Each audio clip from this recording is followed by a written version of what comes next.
Puji Tuhan, Shalom ibu-ibu yang dikasihi Tuhan. Sampai hari ini kita masih belum bisa melaksanakan ibadah bersama di gereja ataupun di rumah ibu-ibu bergilir seperti kebiasaan kita. Tapi saya rindu sore hari ini setiap kita mengambil waktu untuk kita boleh bersekutu bersama-sama di rumah kita masing-masing. Sore ini saya akan membagikan sedikit renungan tentang firman Tuhan kepada kita semua, dan saya rindu kita menyiapkan waktu kita. Puji Tuhan. Renungan firman Tuhan untuk kita sore hari ini saya ambil dari Lukas pasal yang ke-24 ayat yang ke-13 sampai dengan ayat yang ke-35. Ibu-ibu yang dikasihi Tuhan, ibu-ibu bisa mengambil Alkitabnya masing-masing. Kemudian ibu-ibu boleh baca dari ayat yang ke-13 sampai ayat yang ke-35, karena saya tidak akan membacakan satu-satu ayat karena mungkin akan kelamaan ya, terlalu panjang videonya nanti. Jadi ibu-ibu bisa baca sendiri di rumah. Lukas pasal yang ke-24 ayat yang ke-13 sampai dengan ayat yang ke-35, ibu-ibu yang dikasihi Tuhan. Nah, ayat firman Tuhan ini menceritakan tentang dua orang murid Yesus yang sedang dalam perjalanan dari Yerusalem menuju Emmaus. Di tengah perjalanan saat mereka sedang berbincang-bincang, bercakap-cakap, bertukar pikiran, tiba-tiba ada satu orang asing yang mendekati mereka, yaitu Yesus. Tapi pada waktu itu, kedua murid ini tidak mengetahui bahwa orang asing yang mendekati mereka itu adalah Yesus. Kalau ibu-ibu sudah membaca dari ayat yang ke-17 dari Lukas pasal yang ke-13 sampai ayat yang ke-35 ini, di ayat yang ke-17 di situ dikatakan muka kedua murid ini muram, mukanya muram, ibu-ibu yang dikasihi Tuhan. Artinya mereka sedang berada dalam satu kesedihan, satu kekecewaan yang tidak bisa mereka tutupi. Dengan jelas di ayat yang ke-21 juga dikatakan, kalau saya boleh bacakan, padahal kami dahulu mengharapkan bahwa dialah yang datang untuk membebaskan bangsa Israel. Tetapi sementara itu telah lewat 3 hari, semuanya itu terjadi. Di ayat yang ke-21 jelas dikatakan mereka sangat berharap kepada Yesus. Dan pengharapan mereka hilang. Mereka putus asa karena apa yang diharapkan oleh kedua murid ini tidak sama dengan apa yang terjadi. Ibu-ibu yang dikasihi Tuhan, kita tahu saat ini keadaan dunia sangat kacau, keadaan dunia sangat tidak baik oleh karena pandemi COVID-19 yang orang sering sebut virus corona. Ibu-ibu yang dikasihi Tuhan, karena virus ini keadaan dunia begitu sangat berubah dari segala sektor, khususnya sektor perekonomian, termasuk Indonesia dan kehidupan kita juga. Ada banyak sekali kalau saya baca di berita-berita di sosial media, ribuan bahkan ratusan ribu masyarakat kita yang kehilangan pekerjaan mereka. Mereka di PHK dari perusahaan-perusahaan mereka, dari pabrik-pabrik yang ada. Kemudian keadaan kita menjadi sangat takut. Kita sangat takut keluar rumah, kita tidak bisa kemana-mana, kita tidak bisa beribadah bersama seperti kebiasaan kita setiap hari Selasa. Kita tidak bisa beribadah setiap hari Minggu, bahkan untuk ibadah Jumat Agung pun dan ibadah Paskah kita harus melaksanakannya di rumah kita masing-masing bersama dengan keluarga kita. Ibu-ibu yang dikasihi Tuhan, dari Lukas pasal yang ke-24 ini, ayat yang ke-13 sampai dengan ayat yang ke-35, ada satu ayat yang selalu saya renungkan waktu saya membaca ayat firman Tuhan ini. Saya akan bacakan, kita lihat di ayat yang ke-25 dari Lukas pasal yang ke-24 ini. Saya akan bacakan, ibu-ibu yang dikasihi Tuhan. Lalu ia berkata kepada mereka, ia itu adalah Yesus. Lalu Yesus berkata kepada mereka, "Hai kamu orang bodoh, betapa lambannya hatimu, sehingga kamu tidak percaya segala sesuatu yang telah dikatakan para nabi." Ibu-ibu yang dikasihi Tuhan, di situ dikatakan, "Hai kamu orang bodoh."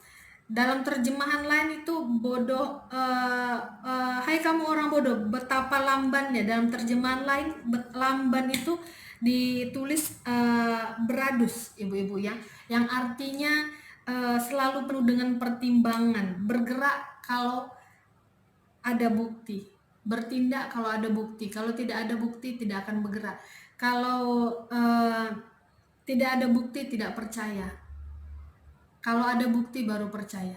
Ibu-ibu yang dikasihi Tuhan, mungkin kita sering sekali ngomong kepada Tuhan, Tuhan, kalau Tuhan buat sesuatu, aku akan melakukan ini Tuhan. Tuhan, nanti kalau aku sudah seperti ini, Tuhan buat, maka aku akan melayani Tuhan. Tuhan, kalau misalnya aku seperti ini, maka aku akan bersedia menyiapkan waktuku khusus untuk Tuhan. Kita seperti hubungan pribadi kita dengan Tuhan itu seperti transaksi jual beli, ya ibu-ibu yang dikasih Tuhan. Ada uang, ada barang. Kalau Tuhan melakukan sesuatu, baru kita akan bertindak sesuatu juga. Nah, ibu-ibu yang dikasih Tuhan, sore hari ini saya mau katakan, menjadi pengikut Yesus itu kita tidak harus selalu melihat luka paku yang ada di telapak tangan Tuhan. Amin. Menjadi pengikut Yesus tidak harus Tuhan datang kepada kita dan mengatakan, iya saya Yesus, sayalah Tuhan Juru Selamat.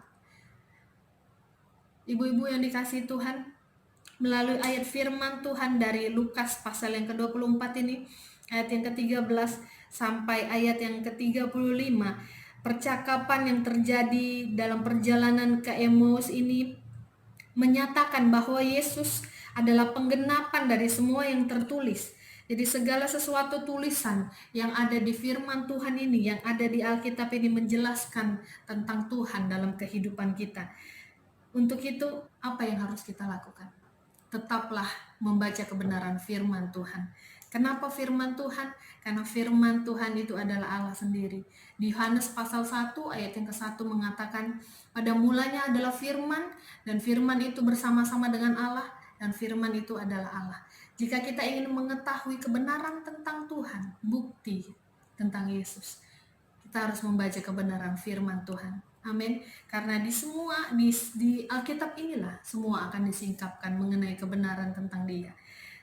Apalagi hal yang kita bisa pelajari dari Lukas pasal yang ke-24 ini, ayat yang ke-13 sampai 35. Dari kisah ini, dari peristiwa yang terjadi mengenai dua orang murid Yesus yang dalam perjalanan dari Yerusalem ke Emmaus, peristiwa ini mengingatkan kita untuk kita tidak meninggalkan persekutuan kita, ibu-ibu. Seperti yang dilakukan oleh dua orang murid ini, mereka meninggalkan murid yang lain yang ada di Yerusalem, kemudian mereka pergi ke Emmaus. Kita juga tidak boleh melakukan hal yang sama. Kita jangan meninggalkan persekutuan ibadah kita bersama dengan keluarga kita. Jangan tinggalkan persekutuan pribadi kita dengan Tuhan, karena banyaknya pergumulan kehidupan yang kita boleh alami. Walaupun sepertinya masalah ini tidak kunjung berakhir, walaupun sepertinya permasalahan dan pergumulan kehidupan kita terus bertambah, tidak pernah selesai, tapi bukan berarti Tuhan tidak melakukan apapun dalam kehidupan kita. Ibu-ibu yang dikasih Tuhan, amin. Saya rindu semakin giatlah kita dalam persekutuan kita bersama dengan Tuhan, persekutuan pribadi kita dengan Tuhan, mengambil waktu khusus untuk kita boleh berdoa, untuk kita boleh bersekutu, untuk kita boleh bersekutu bersama-sama dengan anggota keluarga kita di rumah-rumah kita masing-masing pada saat-saat yang seperti ini. Ibu-ibu yang dikasih Tuhan, saya rindu kita baca satu kebenaran firman Tuhan dari 2 Tawarik pasal yang ke-7 ayat yang ke-14. Saya akan bacakan 2 Tawarik pasal yang ke-7 ayat yang ke-13 sampai ayat yang ke-14, ibu-ibu ya. Lebih jelasnya saya akan bacakan. Bila mana aku menutup langit sehingga tidak ada hujan, dan bila mana aku menyuruh belalang memakan habis hasil bumi, dan bila mana aku melepaskan penyakit sampar di antara umatku, dan umatku yang di atasnya namaku disebut merendahkan diri, berdoa, dan mencari wajahku, lalu berbalik dari jalan-jalannya yang jahat, maka aku akan mendengar dari sorga dan mengampuni dosa mereka, serta memulihkan negeri mereka. Itu janji Tuhan, ibu-ibu yang dikasih Tuhan. Jadi 2 Tawarik pasal yang ke-7 ayat yang ke-14 katakan, berdoalah, berseru, berbalik dari jalan, maka Tuhan akan memulihkan kita, Tuhan akan mengampuni kita. dan bangsa kita, Indonesia, negeri kita, keadaan kita akan pulih. Dan yang terakhir yang akan saya katakan ibu-ibu yang dikasihi Tuhan, dari Lukas pasal yang ke-24 ayat yang ke-13 sampai ayat yang ke-35 ini jelas mengatakan kepada kita bahwa Dia adalah Allah yang maha hadir. Amin. Ibu-ibu yang dikasihi Tuhan, dia tidak pernah dibatasi oleh ruang dan waktu. Dia tidak pernah dibatasi oleh tempat. Apapun boleh terjadi di dunia ini. Apapun boleh terjadi dalam kehidupan kita. Tapi satu hal yang pasti. Dia Allah yang terus dan tetap menyertai kehidupan kita. Ada firman-Nya, ada Roh Kudus-Nya yang akan terus menguatkan kita, menuntun kita, memberikan ketenangan dan damai sejahtera-Nya bagi setiap kehidupan kita.